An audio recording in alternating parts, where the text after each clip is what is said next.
شیراز خان صاحب نے صافیانہ انداز میں، اعظم صاحب نے جو ہے وہ سیاسی انداز میں بہترین بات کی ہے، ڈاکٹر صاحب نے تاریخی طور پہ جو ہے آپ کے سامنے حقائق رکھے ہیں۔ پاکستان کی جو بنیادیں ہیں جس پہ وہ بنا ہے اور جس پہ وہ ہے اور قائم رہ سکتا ہے وہ ہے اسلام، جمہوریت اور اردو زبان۔ لیکن ان تینوں کے ساتھ ظلم کیا گیا۔ ابھی آپ نے سنا کہ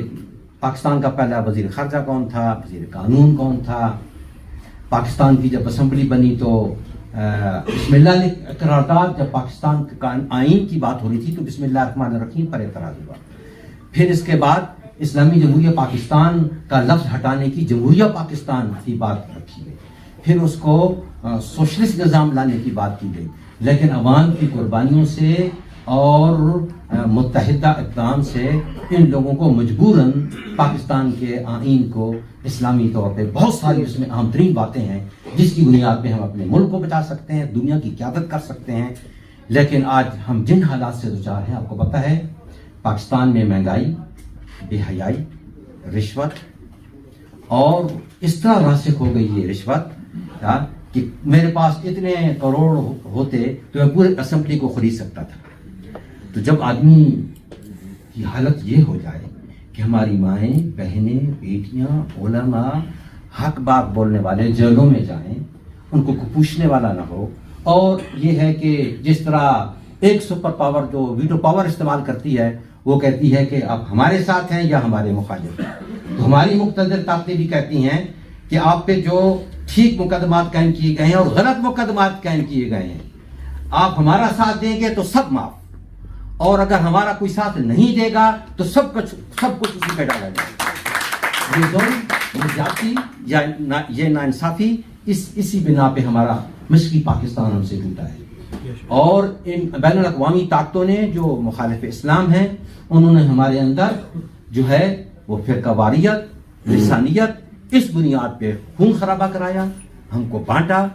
ہماری تصویر کی، اور آج تک ہمیں خبر نہیں کہ ہمارا راہزن کون ہے اور رہبر کون ہے۔ قرآن و سنت کو مضبوطی سے تھامیں گے،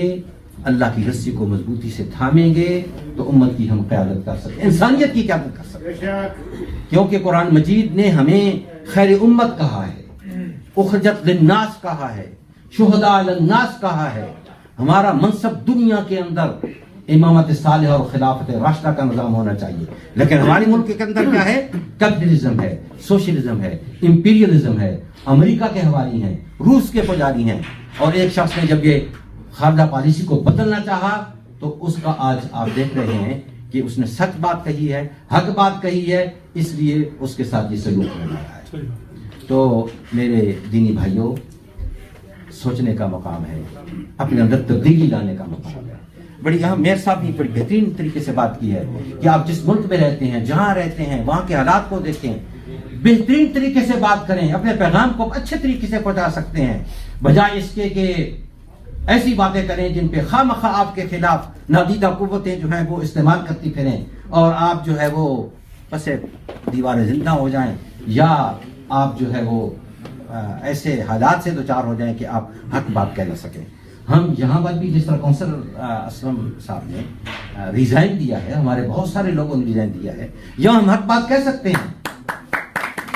آپ کو پتا ہے دنیا میں حق بات کہہ سکتے ہیں؟ نہیں۔ ساری دنیا نے فلسطین کے حق میں بات کی، امریکہ نے ویٹو پاور استعمال کر دیا۔ ساری دنیا نے اس سے پہلے کشمیر کے حق میں فیصلے کیے، اس زمانے میں رشیا نے ویٹو پاور استعمال کی۔ تو مسلمانوں کی پاور کہاں ہے؟ سب سے زیادہ تعداد ہماری دنیا میں دوسرے مذہب اور نظریات اور فلسفوں کے مقابلے میں سب سے زیادہ دولت ہمارے پاس ہے، لیکن ہمارے حکمران ان کا اعلی کار بنیں گے تو ہم کیا کریں گے؟ ہمارے اندر ایسی جرأت ہونی چاہیے کہ ترکی میں جب فوج نے انقلاب لانا چاہا تو عوام آگے آ گئے اور انہیں جرأت نہیں ہو سکی۔ تو آج کشمیر، آج فلسطین ہمیں پکار رہا ہے، اللہ کی خاطر متحد ہو جاؤ، منظم ہو جاؤ، اپنے اندر بیداری پیدا کرو، اور کسی کے اعلی کار نہ بنو، سچ کا ساتھ دو، حق کا ساتھ دو، اٹھو، اللہ ہمارا حامی و ناصر ہے، دنیا میں بھی ناصر ہے۔